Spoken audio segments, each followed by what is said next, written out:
วิทยุแห่งประเทศไทยจังหวัดแพร่ 91 เมกะเฮิรตซ์ ให้ความรู้คู่ความสุข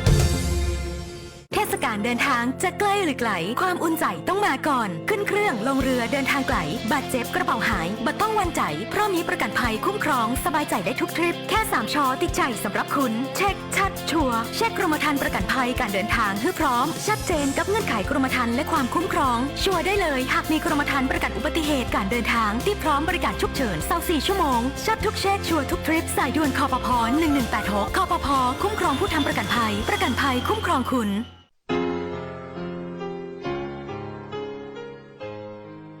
จังหวัดแพร่ร่วมกับสำนักงานศึกษาธิการจังหวัดแพร่ขอเชิญทุกท่านร่วมเสนอชื่อครูผู้สร้างการเปลี่ยนแปลงในชีวิตศิษย์และเป็นครูผู้มีคุณูปการต่อการศึกษาควรค่าแก่การได้รับการยกย่องเชิดชูเกียรติเพื่อขอรับพระราชทานรางวัลสมเด็จเจ้าฟ้ามหาจักรีครั้งที่7ปีพุทธศักราช2570ผู้มีสิทธิเสนอชื่อครูเพื่อเข้ารับการคัดเลือกระดับจังหวัด 1. สถานศึกษาขั้นพื้นฐานโดยความเห็นชอบของคณะกรรมการสถานศึกษา 2. สมาคมมูลนิธิและองค์กรที่มีฐานะเป็นนิติบุคคลและมีภารกิจส่งเสริมการเรียนรู้ 3. ลูกศิษย์ที่เป็นศิษย์เก่าจำนวน1คนซึ่งมีอายุไม่น้อยกว่า20ปี 4. คณาจารย์ในระดับอุดมศึกษารวมกันไม่น้อยกว่า3คนเสนอชื่อและส่งเอกสารได้ตั้งแต่บัดนี้เป็นต้นไปจนถึงวันที่30มิถุนายน2569สอบถามรายละเอียดเพิ่มเติมได้ที่ www.pmca.or.th หรือศูนย์ประสานงานรางวัลสมเด็จเจ้าฟ้ามหาจักรีสำนักงานศึกษาธิการจังหวัดแพร่ครุสภาจังหวัดแพร่เลขที่168หมู่2ตำบลป่าแมดอำเภอเมืองแพร่จังหวัดแพร่หมายเลขโทรศัพท์054 520 807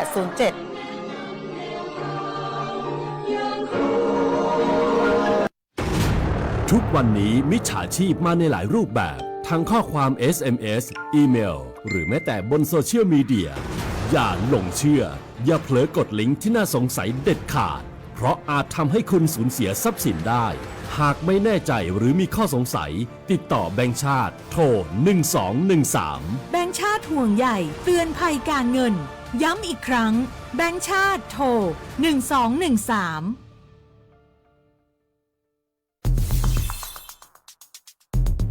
แค่3ปีความเสียหายจากอาชญากรรมไซเบอร์ของคนไทยพุ่งทะลุถึง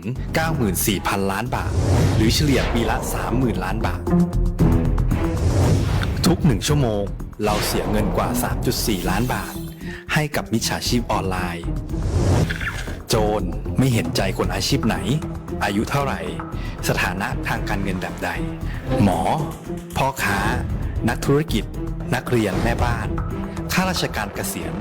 ทุกคนตกเป็นเหยื่อได้เสมอและวันหนึ่งอาจเป็นคุณหรือคนที่คุณรักเพราะจุดอ่อนร่วมของเหยื่อคือความเร่งรีบขาดสติหรือแม้แต่บางครั้งก็เกิดความโลภจนเกินไปอย่าปล่อยให้การกดคลิกเดียวลิงก์เดียวทำให้โจรยิ้มกว้างวันนี้ถึงเวลาแล้วที่คนไทยทุกคนจะต้องร่วมมือกันสร้างภูมิคุ้มกันอาชญากรรมไซเบอร์ช่วยกันหยุดก่อนที่ภัยไซเบอร์จะทำให้คนที่คุณรักและตัวคุณเองกลายเป็นเหยื่อ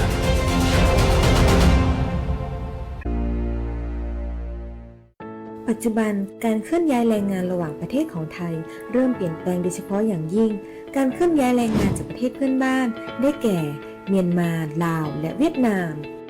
โครงสร้างของประชากรที่เปลี่ยนแปลงไปสู่สังคมสูงอายุจึงมีความจำเป็นที่ต้องนำแรงงานต่างด้าวมาทดแทนกำลังแรงงานไทยที่ยังไม่เพียงพอในหลายกิจการสำนักงานจัดหางานจังหวัดแพร่เป็นหน่วยงานหลักที่ให้บริการจัดหางานแก่ประชาชนทุกกลุ่มเป้าหมายรวมถึงการควบคุมการทำงานของคนต่างด้าวซึ่งปัจจุบันได้นำระบบ e-work permit เข้ามาอำนวยความสะดวกในการให้บริการแก่นายจ้างสถานประกอบการและแรงงานต่างด้าวในกระบวนการการรับคำขอการแจ้งการทำงานของคนต่างด้าวและการผลิตใบอนุญาตการทำงาน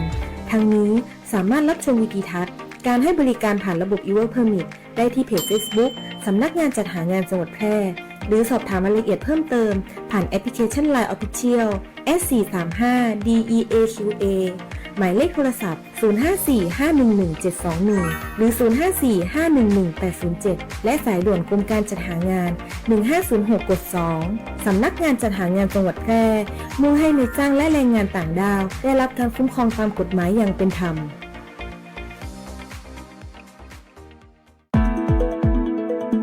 ฟังข่าว ฟังสวทแพร่ FM 91 เมกะเฮิรตซ์กรมประชาสัมพันธ์ ข่าวจริง เชื่อถือได้ สื่อรัฐพัฒนาคุณภาพชีวิตคนจังหวัดแพร่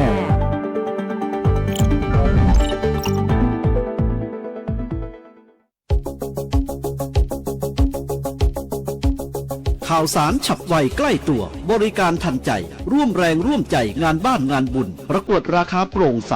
และติดตามสภาพอากาศประจำวันโดยทีมข่าวสวทแพร่ FM 91 เมกะเฮิรตซ์สถานีข่าวดีของประชาชนคนเมืองแพร่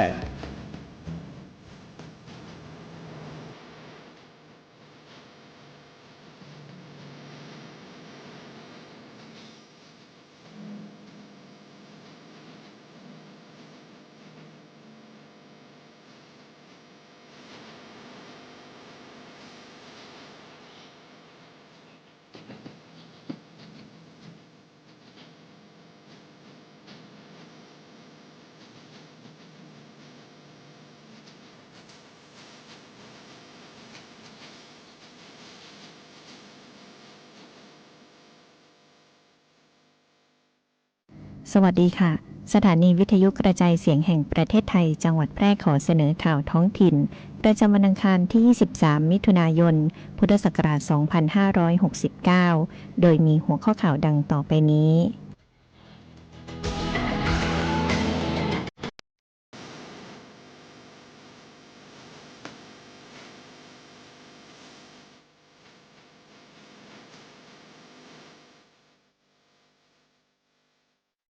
กรมการขนส่งทางบกและสำนักงานขนส่งทั่วประเทศเปิดให้บริการอบรมและสอบใบอนุญาตขับรถสำหรับผู้ขอใหม่ทุกวันทำการอำนวยความสะดวกประชาชนสามารถขอรับใบขับขี่ใหม่ได้อย่างเต็มที่แขวงทางหลวงแพร่เตือนผู้ใช้รถใช้ถนนใช้ทางเบี่ยงการจราจรสายทางร้องกวางเงาด้วยความระมัดระวังปภ.ขับเคลื่อนนโยบายมหาดไทยทำทันทีเตือนเร็วช่วยไวฟื้นฟูทันทีลดอุบัติเหตุทั่วประเทศนายกรัฐมนตรียกระดับบทบาทสตรีสั่งสื่อรัฐกรมประชาสัมพันธ์อสมทส่งสารถึงผู้นำสตรีทั่วประเทศชูแนวคิดผู้หญิงก้าวหน้าประเทศก้าวหน้าต่อไปเป็นรายละเอียดของข่าวค่ะ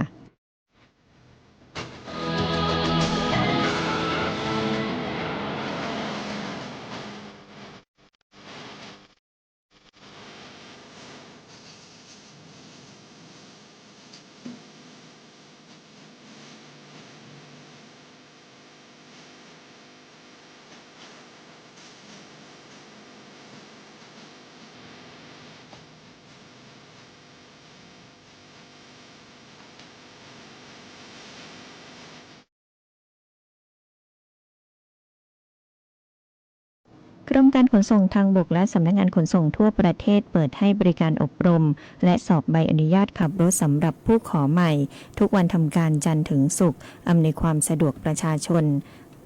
ขอรับใบขับขี่ใหม่ได้อย่างเต็มที่ตามที่กระทรวงคมนาคมได้มีการมอบหมายให้กรมการขนส่งทางบกได้เร่งอำนวยความสะดวกประชาชนให้สามารถขอรับใบอนุญาตขับรถออกใหม่ได้อย่างทั่วถึงรวดเร็วเนื่องจากเป็นกระบวนการแรกในการคัดกรองผู้ซึ่งขับขี่รถทุกประเภทอันเป็นการส่งเสริมให้เกิดความปลอดภัยให้กับประชาชนผู้ใช้รถใช้ถนนทุกคนจึงได้มีการสั่งการให้สำนักงานขนส่งทั่วประเทศจัดให้มีการอบรมทดสอบเพื่อขอรับใบอนุญาตขับรถสำหรับผู้ขอใหม่ให้สามารถดำเนินการได้ในทุกวันทำการตั้งแต่วันจันทร์ถึงวันศุกร์หรือในพื้นที่ที่มีปริมาณความต้องการขอรับใบอนุญาตเป็นจำนวนมากอาจพิจารณา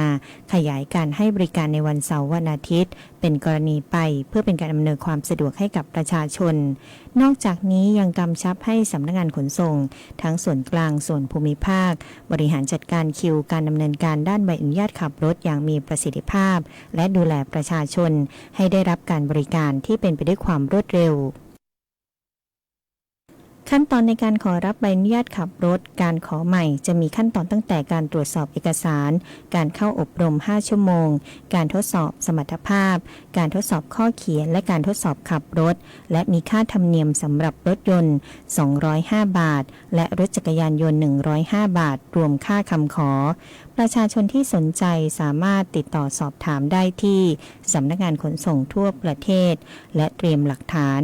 บัตรประจำตัวประชาชนใบรับรองแพทย์ซึ่งสามารถจองคิวเข้ารับบริการล่วงหน้าผ่านแอปพลิเคชัน DLT Smart Queue หรือติดต่อได้ด้วยตนเองณสำนักงานขนส่งที่ใกล้บ้านทั้งนี้สำหรับการติดต่อด้วยตนเองเพื่อขอรับใบอนุญาตขับรถใหม่จะมีขั้นตอนการอบรมในภาคทฤษฎีจำนวน5ชั่วโมงและห้องอบรมของสำนักงานขนส่งแต่ละแห่งจะมีที่นั่งจำนวนจำกัดจึงไม่อาจสามารถรองรับผู้ที่เดินทางได้ทั้งหมดภายในวันเดียวประชาชนสามารถจองคิวเพื่อเข้ารับการอบรมและทดสอบในวันอื่นๆได้อีกขอเตือนประชาชนอย่าหลงเชื่อเพจมิจฉาชีพแอบอ้างรับทำธุรกรรมด้านใบอนุญาตขับรถบนโลกออนไลน์เด็ดขาดซึ่งเสี่ยงที่จะสูญเสียทั้งทรัพย์สินเอกสารสำคัญส่วนบุคคลย้ำว่าการดำเนินการทำธุรกรรมขอรับต่อใบอนุญาตขับรถต้องติดต่อด้วยตนเองเท่านั้นที่สำนักงานขนส่งหรือที่โรงเรียนสอนขับรถที่ได้รับการอนุญาตตามกรมการขนส่งทางบกเท่านั้นหากมีข้อสงสัยสามารถติดต่อสอบถามได้ที่สายด่วนกรมการขนส่งทางบก1584ตลอด24ชั่วโมงแขวงทางหลวงแพร่เตือนผู้ใช้รถใช้ถนนใช้ทางเบี่ยงการจราจรทางสายร้องกวางงาวด้วยความระมัดระวังตามที่จังหวัดแพร่โดยแขวงทางหลวงแพร่ได้ออกประกาศแจ้งเตือนพี่น้องประชาชนผู้ใช้รถใช้ถนนให้เตรียมความพร้อมเพิ่มความระมัดระวังในการเดินทางโดยเฉพาะในช่วงของฤดูฝนเนื่องจากมีความจำเป็นที่จะต้องมีการดำเนินการเบี่ยงการจราจรบนเส้นทางสายหลักดำเนินการปรับปรุงพัฒนาโครงสร้างพื้นฐานให้มีความมั่นคงแข็งแรงยิ่งขึ้นโดยจุดที่จะมีการเบี่ยงการจราจรคือทางหลวงหมายเลข103สายอำเภอร้องกวางอำเภองาวในช่วงระหว่างบ้านวังดินบ้านแม่ติบหลวงตอน1บริเวณกิโลเมตรที่32ถึงกิโลเมตรที่33ดำเนินการโดยแขวงทางหลวงแพร่ทำการเบี่ยงการจราจรมาตั้งแต่วันที่8มิถุนายน2569จนกว่าการดำเนินงานในบริเวณดังกล่าวจะแล้วเสร็จจึงขอให้ประชาชนได้ระมัดระวังในการใช้เส้นทางโดยมีการวางแผนการเดินทางเนื่องจากอาจจะมีการชะลอตัวของรถในจุดที่มีการเบี่ยงการจราจรจึงควรเผื่อเวลาในการเดินทางผ่านเส้นทางดังกล่าวสังเกตป้ายเตือนและใช้ความระมัดระวังเป็นพิเศษเมื่อเข้าใกล้บริเวณเขตก่อสร้างและปฏิบัติตามป้ายเตือนป้ายแนะนำรวมถึงสัญญาณจราจรอย่างเคร่งครัดเพื่อความปลอดภัยทั้งต่อตนเองและผู้อื่นใช้ความเร็วที่ต่ำเพื่อป้องกันอุบัติเหตุที่อาจจะเกิดขึ้นในระหว่างที่มีการปรับเปลี่ยนช่องทางการจราจรแขวงทางหลวงแพร่ขออภัยในความไม่สะดวกต่อผู้ใช้เส้นทางมาณที่นี้กรมป้องกันและบรรเทาสาธารณภัยเดินหน้าขับเคลื่อนนโยบายเร่งด่วนมหาดไทยทำทันทีแอคชั่น5 plusเพิ่มความเข้มข้นการยกระดับคุณภาพชีวิตของประชาชนด้านการป้องกันและจัดการภัยพิบัติและการพัฒนาเมืองอย่างยั่งยืน1 ใน 5นโยบายสำคัญของกระทรวงมหาดไทยตามที่นายอนุทินชาญวีรกูลนายกรัฐมนตรีและรัฐมนตรีว่าการกระทรวงมหาดไทยได้มีการประชุมมอบหมายนโยบายสำคัญของกระทรวงมหาดไทยในการยกระดับการทำงานบำบัดทุกข์บำรุงสุขให้กับประชาชนทั่วประเทศและกำชับส่วนราชการในสังกัดกระทรวงมหาดไทยผู้ว่าราชการจังหวัดทั้ง76จังหวัดบูรณาการร่วมกันในการทำงาน5มาตรการเร่งด่วนที่ครอบคลุมภารกิจสำคัญของกระทรวงมหาดไทยได้แก่ลดรายจ่ายเพิ่มรายได้สนับสนุนนโยบายการกระตุ้นเศรษฐกิจขับเคลื่อนเศรษฐกิจฐานรากและเศรษฐกิจชุมชนแก้ไขปัญหาความมั่นคงยาเสพติดชายแดนโดยสร้างความปลอดภัยและความร่วมมือในระดับพื้นที่ยกระดับคุณภาพชีวิตของประชาชนสร้างชุมชนให้เข้มแข็งประชาชนมีคุณภาพชีวิตที่ดีขึ้นป้องกันและจัดการภัยพิบัติพัฒนาเมืองอย่างยั่งยืนพร้อมรับมือทุกสถานการณ์และพัฒนาเมืองอย่างสมดุล และราชการทันสมัยสะดวกรวดเร็วโปร่งใสเป็นธรรมยึดประชาชนเป็นศูนย์กลางเปลี่ยนผ่านภาครัฐสู่รัฐบาลดิจิทัลสำหรับกรมป้องกันและบรรเทาสาธารณภัยหรือปอพ.หนึ่งในหน่วยงานในสังกัดของกระทรวงมหาดไทยที่ได้ดูแลภัยพิบัติของประเทศขานรับนโยบายเร่งด่วนมหาดไทยทำทันที Action 5+ โดยเฉพาะด้านการป้องกันและจัดการภัยพิบัติพัฒนาเมืองอย่างยั่งยืนรับมือทุกสถานการณ์และพัฒนาเมืองอย่างสมดุลโดยเพิ่มความเข้มข้นการบริหารจัดการสาธารณภัยให้มีประสิทธิภาพมากยิ่งขึ้นเพื่อให้ประชาชนได้สามารถกลับมาใช้ชีวิตได้อย่างปกติยกระดับขีดความสามารถของจังหวัดอำเภอองค์กรปกครองส่วนท้องถิ่นในการป้องกันแก้ไขปัญหาอุบัติเหตุต่างๆนายอนุทิน ชาญวีรกูลนายกรัฐมนตรีและรัฐมนตรีว่าการกระทรวงมหาดไทยได้เป็นประธานในการมอบนโยบายทิศทางรัฐบาลในการยกระดับบทบาทสตรีสู่การพัฒนาประเทศอย่างยั่งยืนภายใต้โครงการรวมพลังสตรีเชื่อมใจเพื่อพัฒนาซึ่งกระทรวงมหาดไทยโดยกรมการพัฒนาชุมชนหรือพช.และกองทุนพัฒนาบทบาทสตรีจัดขึ้นโดยมีนางสาวสุภมาศ อิสรภักดีรัฐมนตรีประจำสำนักนายกรัฐมนตรีในฐานะกำกับดูแลกรมประชาสัมพันธ์และบริษัทอสมท.จำกัดมหาชนพร้อมด้วยคณะรัฐมนตรีผู้บริหารผู้นำเครือข่ายสตรีจากทั่วประเทศเข้าร่วมงาน 2,000 คนประชากรครึ่งหนึ่งของประเทศคือผู้หญิงการยกระดับบทบาทสตรีจึงไม่ใช่เรื่องของผู้หญิงเท่านั้นแต่เป็นเรื่องของอนาคตของประเทศไทยพร้อมกับมีการวางทิศทางของรัฐบาลใน3เรื่องสำคัญที่ส่งผลต่อคุณภาพชีวิตของผู้หญิงได้แก่การดูแลให้ผู้หญิงมีครอบครัวมีบุตรได้โดยไม่เสียโอกาสในการทำงานการทำให้ผู้หญิงเดินทางและใช้ชีวิตในเมืองได้อย่างปลอดภัยและการสร้างระบบคุ้มครองผู้หญิงจากความรุนแรงในครอบครัวโดยย้ำว่าเมื่อผู้หญิงก้าวไปข้างหน้าประเทศจะก้าวไปข้างหน้าเช่นกันด้านนางสาวสุภมาศได้กล่าวว่า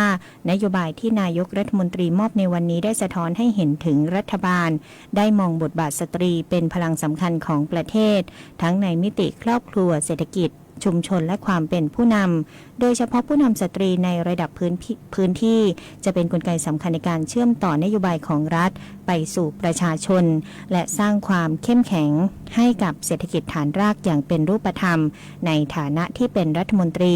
ที่กำกับดูแลกรมประชาสัมพันธ์และบริษัทอสมท.จำกัดมหาชนพร้อมนำเครื่องมือสื่อของรัฐมาขยายผลในการรับนโยบายของนายกรัฐมนตรีให้ถึงสตรีทั่วประเทศกราบก้มบังคมบาทปิยราชธิดาพระเสด็จสู่ฟ้าปวงประชาร่ำให้ครวญนาพระกรณียกิจในดวงจิตทวินหวนทุกเร้าเศร้าในสวงพระคือดวงใจไทยสารคดีแสงเพชรส่องล่าเจ้าฟ้าพัชรกิติยาภาตอนแสงแห่งใจเจ้าฟ้าพัชรกิติยาภาสมเด็จพระเจ้าลูกเธอเจ้าฟ้าพัชรกิติยาภานเรนทิลาเทพพยวดีกรมหลวงราชสารินีสิริพัฒน์มหาวชิรราชธิดาพระราชธิดาในพระบาทสมเด็จพระเจ้าอยู่หัวพระองค์ทรงเป็นที่รักยิ่งของปวงประสบกนิกรด้วยพระเมตตาและพระปรีชาสามารถที่หลากหลายทางด้านกฎหมายการแพทย์สาธารณสุขและการกีฬาแต่สิ่งสำคัญที่อยู่เบื้องหลังการทรงงานทั้งหมดคือพระราชปณิธานอันแน่วแน่ที่จะทรงงานปิดทองหลังพระพระองค์ทรงมุ่งมั่นที่จะนำความสุขมาสู่ประสบกนิกรอย่างเงียบๆและต่อเนื่องย้อนกลับไปในขณะยังทรงพระเยาว์เจ้าฟ้าหญิงผู้ทรงสง่างามพระองค์นี้ทรงฉายแววแห่งความเฉลียวฉลาดและความเมตตามาโดยตลอดเมื่อทรงสำเร็จการศึกษาในระดับปริญญาโทด้านกฎหมายจากคอร์เนลยูนิเวอร์ซิตี้สหรัฐอเมริกา และทรงกลับมารับราชการในตำแหน่งอัยการ พระองค์ก็ทรงใช้ความรู้ความสามารถเพื่อเป็นที่พึ่งของประชาชนอย่างแท้จริงทรงตระหนักถึงความสำคัญของกฎหมายในการสร้างความยุติธรรมให้เกิดขึ้นในสังคมพระกรณียกิจของพระองค์ทรงเป็นแสงนำทางสู่การพัฒนาสังคมอย่างยั่งยืนด้วยพระปณิธานอันแน่วแน่ในการสร้างสรรค์สิ่งดีงามเพื่อความผาสุกของประชาชนทุกหมู่เหล่าเปรียบดังแสงแห่งใจสถิตในความทรงจำของประสบกนิกรไทยตลอดไป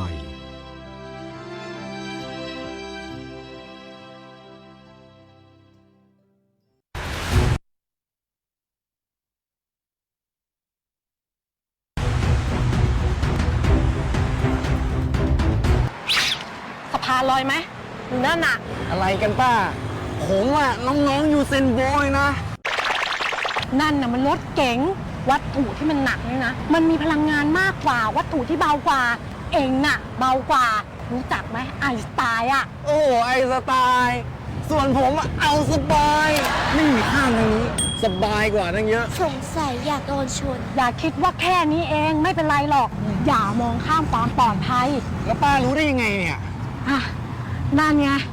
หมามันยังรู้เลยซะผมอายเลยก็รู้กันอยู่อ่ะข้ามถนนให้ปลอดภัยต้องใช้สะพานลอยหรือทางม้าลายต้องให้สอนกันกี่ครั้งเนี่ยขับขี่ปลอดภัยใส่ใจทุกการเดินทางด้วยความห่วงใยจากกรมการขนส่งทางบกผมกริดโทนขอชวนฮีโร่ขาประจำที่สัญญาว่าจะมาบริจาคโลหิตทุก3 เดือนและผู้บริจาคโลหิตครั้งแรกที่อยากให้อยู่กับเราไปนานๆส่วนคนที่หายไปเรายังรอคุณกลับมาเสมอนะสำหรับคนที่ไม่เคยบริจาคโลหิตมาเป็นผู้ให้และเป็นครอบครัวเดียวกันเพราะทุกวินาทีคือโอกาสช่วยชีวิตการให้เลือดจึงรอไม่ได้ติดตาม Give Blood Now ให้เลือดให้ได้ให้เลยในทุกแพลตฟอร์ม Official ของศูนย์บริการโลหิตแห่งชาติสภากาชาดไทยมาติดตามพยากรณ์อากาศจากกรมอุตุนิยมวิทยาค่ะในช่วงวันที่ 24 ถึง 29 มิถุนายน 2569 ประเทศไทยจะมีฝนเพิ่มขึ้นและมีฝนตกหนักในบางแห่งเนื่องจากมรสุมตะวันตกเฉียงใต้ที่พัดปกคลุมทะเลอันดามันประเทศไทยอ่าวไทยมีกำลังแรงขึ้นประกอบกับมีหย่อมความกดอากาศต่ำปกคลุมบริเวณประเทศเวียดนามตอนบนสำหรับคลื่นลมบริเวณทะเลอันดามันตอนบนจะมีกำลังแรงขึ้นโดยมีคลื่นสูงประมาณ2 เมตรส่วนทะเลอันดามันตอนล่างอ่าวไทยตอนบนมีคลื่นสูง 1-2 เมตรบริเวณที่มีฝนฟ้าคะนองคลื่นสูงมากกว่า2 เมตรภาคเหนือในช่วงวันที่ 24 ถึง 29 มิถุนายน 2569 ฝนฟ้าคะนองร้อยละ 60 ถึง 70 ของพื้นที่และมีฝนตกหนักในบางแห่งลมตะวันตกเฉียงใต้ความเร็ว 10 ถึง 20 กิโลเมตรต่อชั่วโมงจบการนำเสนอข่าวท้องถิ่นขับรถมีน้ำใจรักษาวินัยจราจรพิรุณพรแสงสร้อยอ่าน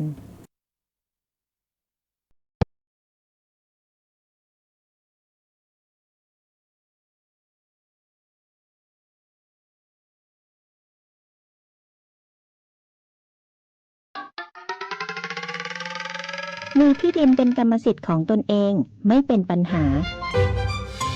ทอส.เปิดให้กู้ยืมเพื่อที่อยู่อาศัยไม่ว่าจะปลูกสร้างอาคารซื้ออุปกรณ์สิ่งอำนวยความสะดวกเพื่อประโยชน์ในการอยู่อาศัยหรือจะกู้เพื่อชำระเบี้ยประกันชีวิตคุ้มครองสินเชื่อผ่อนชำระไม่น้อยกว่า3 ปีและไม่เกิน40 ปีโดยอายุผู้กู้รวมกับระยะเวลาที่ขอกู้ต้องไม่เกิน70 ปีอัตราดอกเบี้ยที่แท้จริงตลอดอายุสัญญา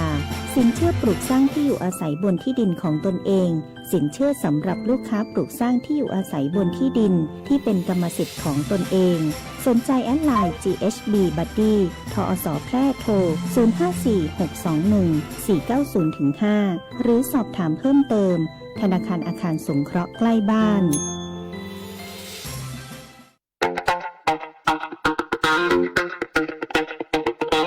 จากอาหารไทย มวยไทย ดนตรีไทย ไปจนถึงเทศกาลไทยและงานศิลปะไทย วันนี้ซอฟต์พาวเวอร์ทั้ง 14 สาขากำลังส่งพลังครั้งใหญ่ ไม่ใช่แค่ผลักดันวัฒนธรรมสู่ระดับโลก แต่คือฟันเฟืองสำคัญที่ขับเคลื่อนเศรษฐกิจไทยให้ก้าวไปข้างหน้า สร้างโอกาส สร้างอาชีพ กระจายรายได้สู่ชุมชนและพี่น้องประชาชนโดยตรง เปลี่ยนต้นทุนทางปัญญาให้กลายเป็นสินค้า